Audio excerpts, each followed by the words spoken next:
start with, what is it? Alzheimer's is a progressive neurological disorder that causes the brain to shrink and the brain cells to die off. The most common cause is dementia, and this affects the person's ability to function independently, as they may forget how to do basic daily tasks. So this morning we're going to do things a little bit backwards just because we've heard the same thing over and over.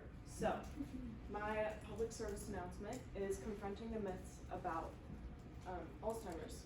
First of all, young adults can develop this disease. It is not subjected to only older adults. By young adults, I mean 30 to 50-year-olds. There's also a difference between an aging memory and one who can't remember their own name. Forgetting things is part of life, but also forgetting how to do basic daily tasks or the names of your loved ones is not so normal.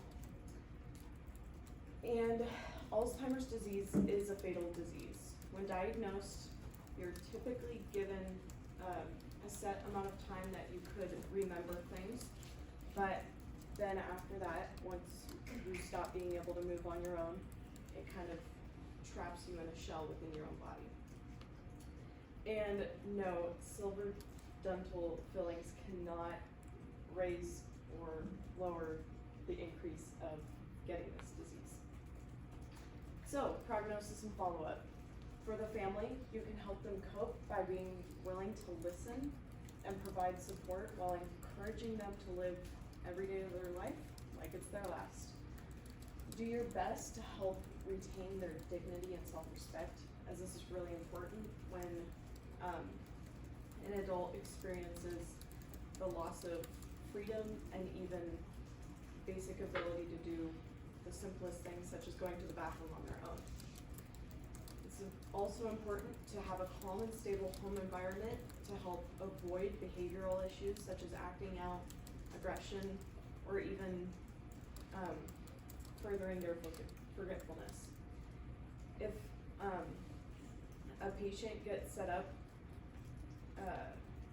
or gets upset, if the patient gets upset, their clear thinking tends to decline, so they kind of go backwards into the terrible twos stage. And it's important to encourage the caregiver to take care of themselves as well, as taking care of someone with Alzheimer's can take a toll on those taking care of them.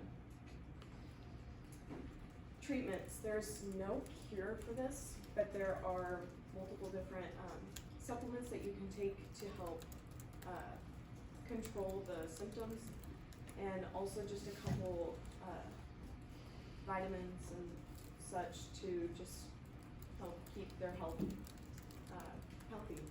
So first there's the memantine, which will boost cell communication, but a side effect can cause dizziness and confusion, which, as you know, with Alzheimer's is probably not the best. But there's also cholestyramine inhibitors, which also boost cell communication. So you can tell that cell communication is important when processing things, especially for those with Alzheimer's. Vitamin E can help delay the progression of symptoms, and omega-3 fatty acids can help also lower the risk of developing the disease, but it can't fully prevent it. Curcumin is an anti-inflammatory or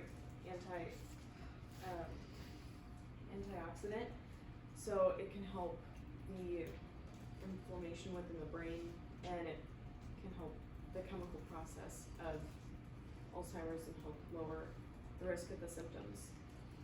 And melatonin can also help with the sleep of the patient, which sleep is good, and it also helps just with their attitude and their health of the day. The diagnosis. So when going in for a diagnosis, the doctor will ask the patient to explain their own symptoms. They'll also do a physical and neurological exam, along with some lab tests, brain imaging, and mental status and neuropsychological testing. This is important just to gauge where they're at mentally on their own, and then we'll also ask for the testimonies of the family just to see where the family sees that their loved one is at, so then they can assess and help with the treatments with the patient. The signs and symptoms. So a major sign of Alzheimer's disease is the repeating of statements and questions over and over and over and over and over again. They can often get lost in familiar places, such as either driving, which actually happened to my grandma. She started going the wrong way on the road, which looking back is kind of funny, but in the moment, it's kind of scary. They can often struggle with the names of family members and everyday objects, and also have trouble identifying or finding the right words to express or take parts in conversations. Behaviorally, they can struggle with depression, apathy, most struggle with social withdrawal as they don't feel comfortable being in social environments because they don't want to be embarrassed or make other people feel uncomfortable.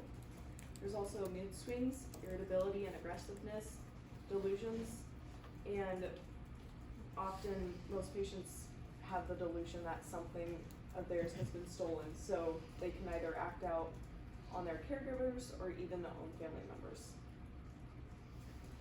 There's no known cause for Alzheimer's, but the cause that's been evaluated and assessed so far is the brain's proteins fail to function normally, which can disrupt the work of the brain cells and trigger a series of toxic events.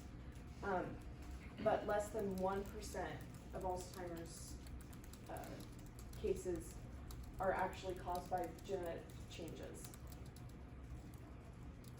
And if you have any more questions about Alzheimer's disease or are concerned about a family member, I got all of my information from the Mayo Clinic, and it's been a really dependable resource. So, thank you.